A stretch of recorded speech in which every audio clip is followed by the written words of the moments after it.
कौन सा टॉपिक चल रहा था अपने?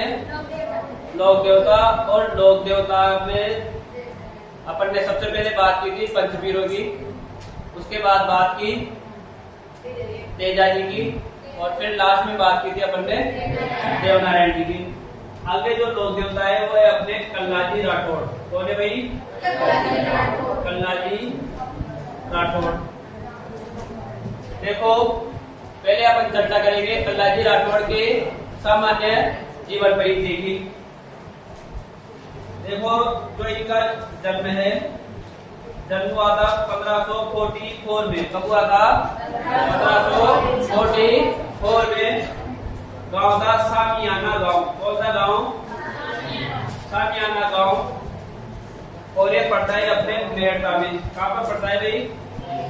और मेड़ता पड़ता है कौन से गोर में? नागौर में। कौन से गोर में? नागौर में। इनका मिलता है मूल नाम। कौन सा नाम? मूल नाम। तो इनका मूल नाम था केसर सिंह। कौन सा सिंह? केसर सिंह। इनके पिता थे, पिता का नाम था आस सिंह। क्या नाम था भाई? आस सिंह राठौड़। पिता का नाम क्या था? आस सिंह राठौड़।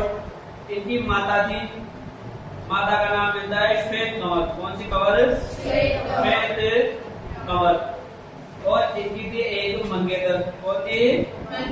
मंगेतर। बोले तो फियांस। कौन थी? हाँ, मंगेतर का नाम था कृष्णा कंवर। कौन सी कंवर है? कृष्णा कंवर। इनके थे एक टीचर। कौन थे भाई? टीचर यानी कि गुरु। और गुरु का नाम मिलता है योगी आदित्यनाथ है, भैरवनाथ। कौन सा नाथ?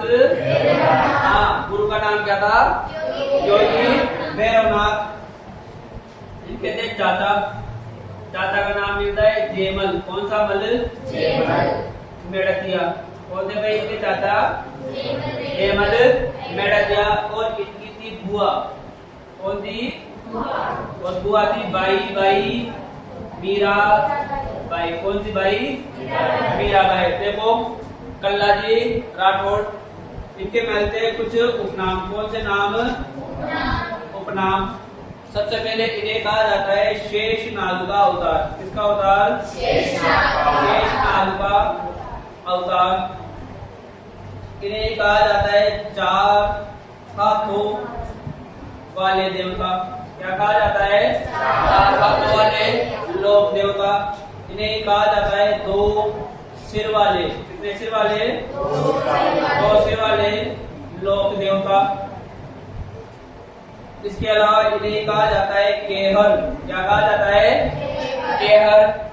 इन्हें कहा जाता है भूत पिशाच निवारक देवता। क्या कहा जाता है भाई? भूत पिशाच निवारक देवता। और इन्हें कहा जाता है बाल ब्रह्मचारी। कौन सा चारी? बाल ब्रह्मचारी। इसके अलावा इन्हें कहा जाता है अफीम का धनी। किसका धनी? अफीम का धनी। क्या कहा जाता है? अफीम का धनी।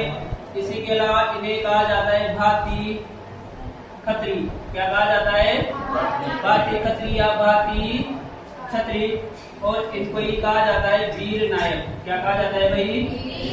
वीर नायक। वीर नायक कहा जाता है इनको मालवा में। कहाँ पर कहा जाता है? मालवा में। देखो अगले लोक देवता कौन से थे अपने? कल्लाजी राठौड़। जन्म की बात करें कब हुआ था? कहाँ पर हुआ था? कौन सी सिटी में? और कौन से गोर में? मूल नाम क्या था? पिता का नाम, माता का नाम, और पत्नी का नाम, मंगेतर का नाम और गुरु का नाम भैरवनाथ। चाचा कौन थे? और बुआ कौन थी? मीराबाई। उपनामों की बात करें तो किसका अवतार है? चार हाथों वाले लोक देवता, दो सिर वाले लोक देवता, केवल भूत पिशाच निवारक देवता, बाल ब्रह्मचारी, अफीम का धनी। इसके अलावा भाती खत्रिया, भाती छत्री कहा गया। और इन्हें कहा गया वीर नायक। सुनना बात।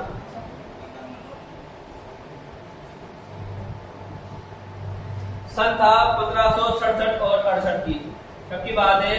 1567-68। सुना, जो जेमल मेड़तिया है ना, जेमल मेड़तिया विद्रोह कर देता है अकबर का। किसका विद्रोह कर देता है? यानी कि विरोध करता है किसका? अकबर का। और 1567-68 ईस्वी में जो चित्तौड़ के राजा थे, कहाँ के राजा? चित्तौड़ के राजा थे महाराणा उदय सिंह। कौन से सिंह थे भाई? महाराणा उदय सिंह। और महाराणा उदय सिंह किसके पुत्र थे?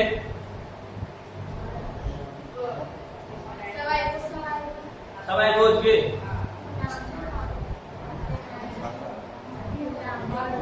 महाराणा उदय सिंह किसके पुत्र थे?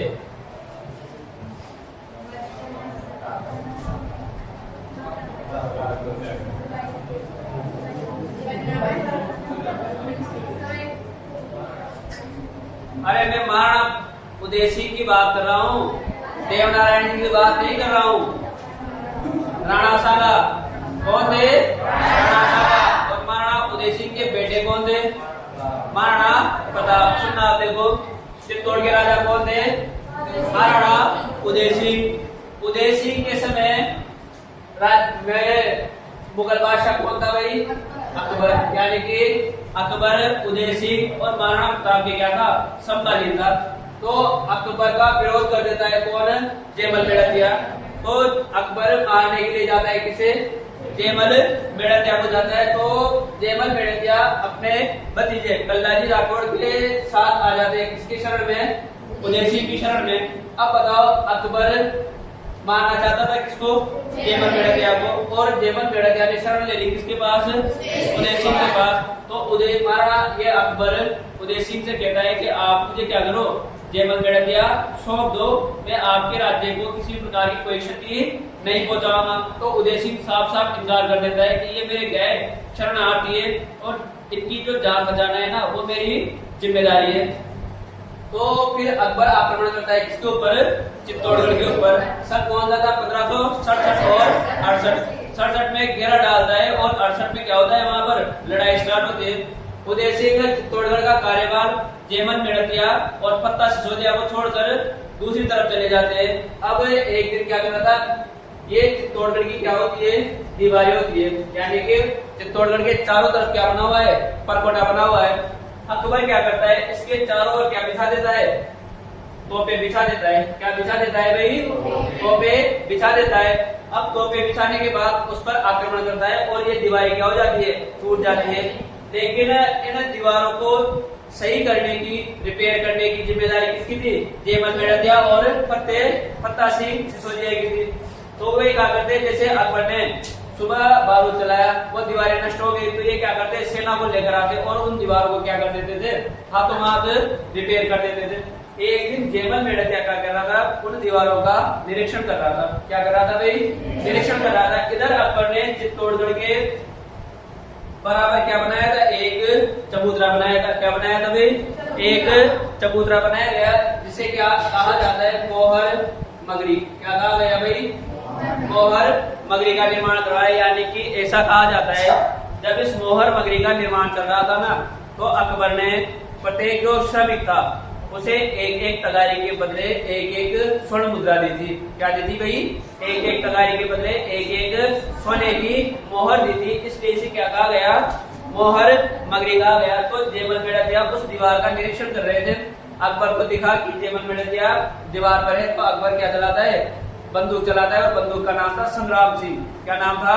संग्राम।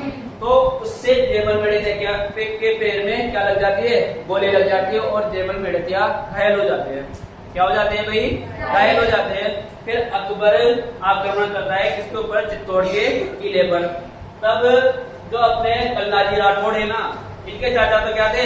घायल थे, वो लड़ नहीं सकते थे। तो ये क्या करते हैं? अपने चाचा जेमल मेड़तिया को अपने कंधे पर बैठाते हैं और अकबर की सेना से क्या करते हैं? युद्ध करते हैं। अब बताओ, जेमल मेड़तिया और कल्लाजी राठौड़ कितने हाथ हुए और कितने सिर हुए? तो इन्हें क्या कहा गया? 4 हाथों वाले लोक देवता या 2 सिर वाले लोक देवता इसलिए कहा जाता है क्योंकि इन्होंने अपने घायल चाचा जेमल मेड़तिया को कंधे पर बैठाकर युद्ध किया था। और युद्ध करते हुए वीर गति को क्या हुए थे, प्राप्त हुए थे। इसलिए इन्हें दो हाथों वाले या दो सिर वाले लोक देवता भी कहा जाता है। अब चित्तौड़गढ़ के 7 प्रवेश द्वार है। कितने प्रवेश द्वार है भाई? 7 प्रवेश द्वार है। तो इन्होंने चित्तौड़गढ़ के दूसरे और तीसरे प्रवेश द्वार, कौन कौन से? दूसरे और तीसरे प्रवेश द्वार पर अकबर की सेना से क्या किया था? युद्ध किया था। और यहीं पर कल्लाजी राठौड़ की क्या बनी हुई है? चार खंभों वाली क्या बनी हुई है? छतरी बनी हुई है। यदि पूछ लिया जाए कल्लाजी राठौड़ की छतरी कहाँ पर स्थित है, तो कहाँ पर स्थित है भाई? चित्तौड़गढ़ में स्थित है। कितने खंभों की है? 4 खंभों की क्या बनी हुई है? छतरी बनी हुई है। कल्लाजी राठौड़ के पीछे इनकी पत्नी है, इनकी मंगेतर थी कृष्णा कंवर। वो क्या होती है भाई? सती होती है। कल्लाजी राठौड़ की जो प्रधान पीठ है वो प्रधान पीठ है रुंडेला में। कहाँ पर है? रुंडेला। और रुंडेला पड़ता है अपने सलूमभर में। कहाँ पर पड़ता है? सलूमभर में। यानी कि कल्लाजी राठौड़ की प्रधान पीठ रुंडेला सलूमभर में है, जहाँ पर कल्लाजी की पूजा इनके छोटे भाई थे जिनका नाम मिलता है तेज सिंह। कौन सा सिंह? तेज सिंह। इनके वंशज करते हैं। तो रुंडेला सलूमभर में कल्लाजी की जो पूजा है वहां पर उनके छोटे भाई के वंशज तेज सिंह के वंशज करते हैं। और यहीं पर प्रतिवर्ष आश्विन माह की शुक्ल पक्षी अष्टमी और नवमी को प्रतिवर्ष कल्लाजी का क्या लगता है? मेला लगता है। क्या लगता है भाई? मेला लगता है। और कल्लाजी की जो सर्वाधिक मान्यता है ना वो है वागड़ क्षेत्र में। कहाँ पर है? वागड़ क्षेत्र में। यहाँ पर कल्लाजी को भूत पिशाच निवारक देवता के रूप में पूजा जाता है। किसके रूप में पूजा जाता है? भूत पिशाच निवारक देवता के रूप में पूजा जाता है। तो समझ में आ गया ना इन्हें 2 सिर वाले और 4 हाथ वाले लोक देवता क्यों कहा जाता है। इसके अलावा इनका मंदिर बना हुआ है। कल्लाजी का जो एक मंदिर बना हुआ है ना वो बना हुआ है सामलिया गांव। कौन से गांव में? सामलिया गांव। और सामलिया गांव पड़ता है अपने कौन से पुर में? तो डूंगरपुर में। कौन से पुर में पड़ता है? डूंगरपुर में पड़ता है। और यहाँ पर कल्लाजी राठौड़ को प्रतिदिन क्या केसर व अफीम चढ़ाई जाती है। क्या चढ़ाई जाती है? अफीम, केसर व अफीम चढ़ाई जाती है। तो देखो कल्लाजी की जो प्रधान पीठ है वो तो है रुंडेला सलूमभर में, जहाँ पर प्रतिवर्ष मेला भी लगता है। और वहाँ पर उनकी पूजा किसके द्वारा की जाती है? इनके छोटे भाई थे तेज सिंह, उनके वंशज करते हैं। इसके अलावा जो कल्लाजी राठौड़ के सर्वाधिक मान्यता का कौन से क्षेत्र में है? वागड़ क्षेत्र में है, जहाँ पर इनकी पूजा किस रूप में की जाती है? भूत पिशाच निवारक देवता के रूप में पूजे जाते हैं। इसके बाद एक मंदिर कहाँ पर बना हुआ है? सामलिया डूंगरपुर में बना हुआ है, जहाँ पर कल्लाजी को प्रतिदिन क्या चढ़ाई जाती है? केसर या अफीम चढ़ाई जाती है। तो ये मोटे तौर पर कौन से भी अपने कल्लाजी राठौड़ साहब